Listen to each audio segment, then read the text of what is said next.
So over here, you can see that this is my Teamspace that I have right here.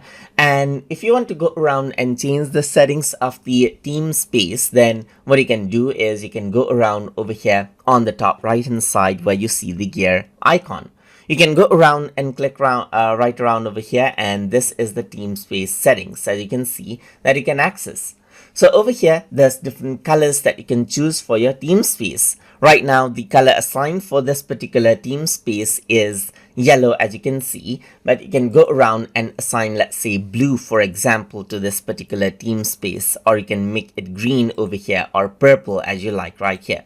So you can go around over here and name the Teamspace as you like as well. For example, you can go around and say, instead of second workspace for creativity, I'm going to go around and say, heaven for creativity right here, just like this. So this is what you have right here. Click on save, and the space name will be changed out. As you can see, it has been updated.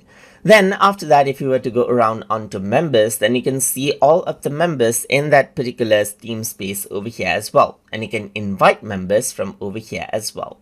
Well, let me just go around and close this and go to the YouTube Teamspace right here.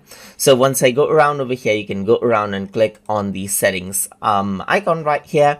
And over here, if I were to go around onto members section, then you can see all of the members over here, as you can see as well. So there is the basic settings where you can work around with the name and the profile photo color right here. And besides that, you can see that you see like how much storage for the Teamspace has been used. Like for this Teamspace, there is 1 GB of storage, and you can see 1018 MB, so it's almost full right here.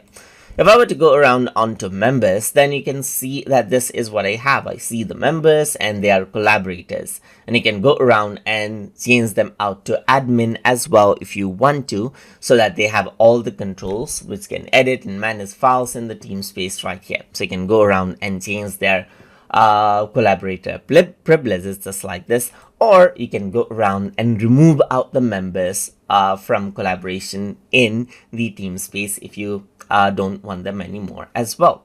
And that is how you can work around with Teamspace settings inside of CapCut. So I hope you guys learned something as always. And as always, please like, comment, share, and subscribe.